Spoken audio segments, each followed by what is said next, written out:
Lu tahu nggak sih? Kadang dalam sepak bola, yang lu butuhin bukan perubahan besar, tapi cuma satu hal sederhana, kepercayaan. Dan itu yang lagi dialamin Rasmus Højlund.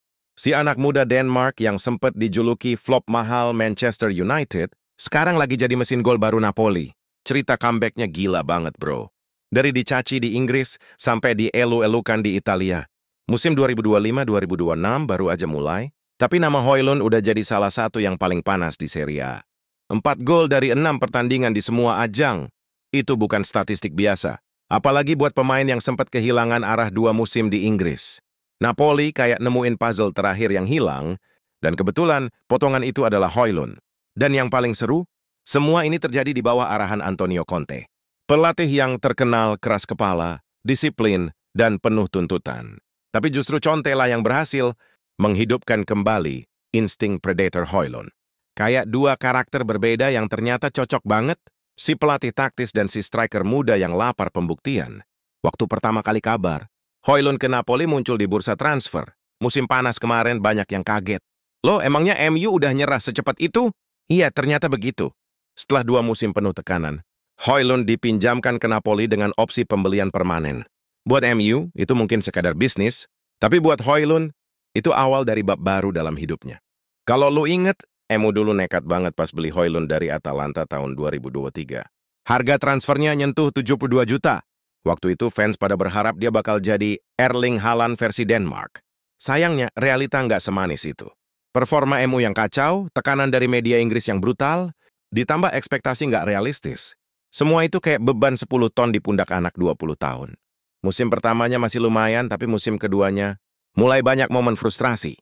Bola nggak sampai ke dia, ritme tim nggak cocok, dan akhirnya confidence-nya jatuh. Bayangin aja, pemain muda. Tiap minggu dibully di media sosial karena dianggap gagal.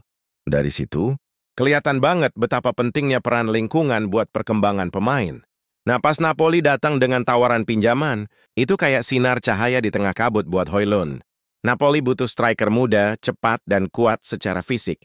Conte butuh pemain yang bisa nurutin perintah taktisnya, tapi juga punya naluri mencetak gol. Dan dari situ mereka klik. Conte kasih kebebasan tapi juga arahan jelas, hasilnya, boom! Højlund lahir kembali. Di Serie A, Højlund langsung adaptasi cepat. Dari laga pertama, kelihatan dia lebih tenang di depan gawang, lebih sabar dalam ambil posisi, dan yang paling penting, dia menikmati permainan lagi. Itu hal yang nggak pernah dia dapat di MU selama 2 musim terakhir.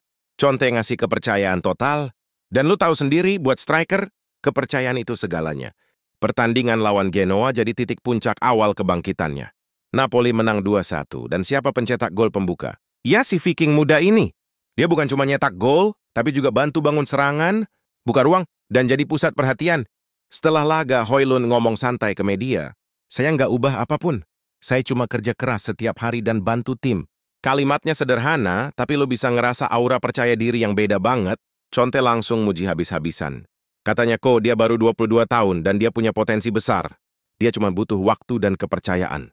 Dengar sendiri dari mulut Conte itu bukan hal kecil. Pelatih ini nggak gampang kagum, bro. Kalau dia udah muji, berarti lo udah bikin sesuatu yang spesial di lapangan, yang menarik. Conte nggak ngerubah Højlund jadi pemain yang sama sekali baru. Dia cuma menyempurnakan apa yang udah ada. Fisiknya kuat, kecepatannya oke, tapi dulu Højlund sering buru-buru dalam finishing.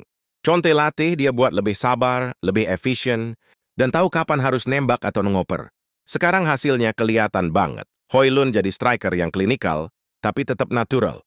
Beda banget sama masa-masanya di Old Trafford. Di MU, Højlund sering dapat bola dengan posisi susah, isolasi di depan tanpa support. Sementara di Napoli, dia punya pemain kayak Kvaratskhelia dan Politano yang siap suplai bola ke dia setiap menit. Itu bikin hidup striker jauh lebih mudah. Dan akhirnya Højlund bisa nunjukin siapa dia sebenarnya. Fans Napoli juga langsung jatuh cinta. Lo bisa lihat dari tribun Diego Armando Maradona. Stadium, setiap kali Højlund nyetak gol, suara-sorakan kayak gemuruh badai. Anak muda ini bukan cuma disukai karena golnya, tapi karena semangatnya. Dia main kayak orang yang lagi berjuang buat hidupnya. Dan fans Italia suka banget yang kayak gitu. Menariknya, ada satu hal kecil yang sering dilupain orang. Højlund ini tipikal pemain yang butuh motivasi emosional. Kalau dia ngerasa dihargai dan dipercaya, performanya naik gila-gilaan. Conte ngerti itu banget. Makanya dia sering kasih Højlund tanggung jawab lebih. Jadi target man, jadi pemicu pressing, bahkan kapten sementara di sesi latihan. Napoli sekarang udah mulai mikir serius buat aktifin opsi pembelian permanen. Harganya sekitar 38 juta. Murah banget dibanding potensi yang dia punya. Conte juga udah kasih sinyal ke manajemen. Kalau kita mau masa depan, kita pertahanin dia, dan dengan performa kayak gini, kayaknya nggak ada alasan buat nunda. Tapi buat Højlund sendiri, ini bukan soal uang atau status. Dia udah bilang ke media, saya bahagia di Napoli. Saya mau terus di sini karena saya ngerasa bisa berkembang. Itu kalimat yang nunjukin kedewasaan.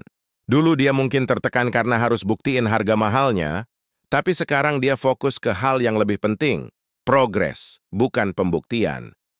Dan jangan salah, Serie A bukan liga yang gampang buat striker muda. Pertahanannya rapet, taktiknya rumit, dan intensitasnya beda. Tapi Højlund malah kelihatan nyaman. Dia belajar dari pemain-pemain senior, dia dengerin Conte, dan setiap laga lo bisa lihat progresnya. Kayak pemain yang sadar, oke, gue lagi di jalan yang benar. Buat MU ini mungkin nyesek. Mereka keluarin duit gede, tapi malah Napoli yang nikmatin hasilnya. Tapi sepak bola emang gitu kan? Kadang lo nggak cocok di satu tempat, tapi meledak di tempat lain. Yang penting, Højlund nggak nyerah. Dia nggak mau dikenang sebagai pemain gagal. Sekarang dia justru dikenal sebagai pemain yang bangkit. Ceritanya mirip kayak banyak striker muda lainnya. Kayak Lukaku yang sempat gagal di MU juga tapi bersinar di Inter. Kayak Dusan Vlahovic yang juga sempat under pressure tapi bangkit di Juve. Højlund sekarang ada di jalur yang sama. Dari anak gagal Premier League, jadi pahlawan baru Serie A. Dan lo tahu apa yang paling keren dari semua ini? Dia masih 22 tahun, bro. Masih muda banget. Dengan mentor kayak Conte dan lingkungan yang suportif kayak Napoli, masa depannya masih panjang banget. Bahkan nggak heran kalau nanti dia balik lagi ke panggung Eropa yang lebih besar, tapi kali ini sebagai bintang sejati.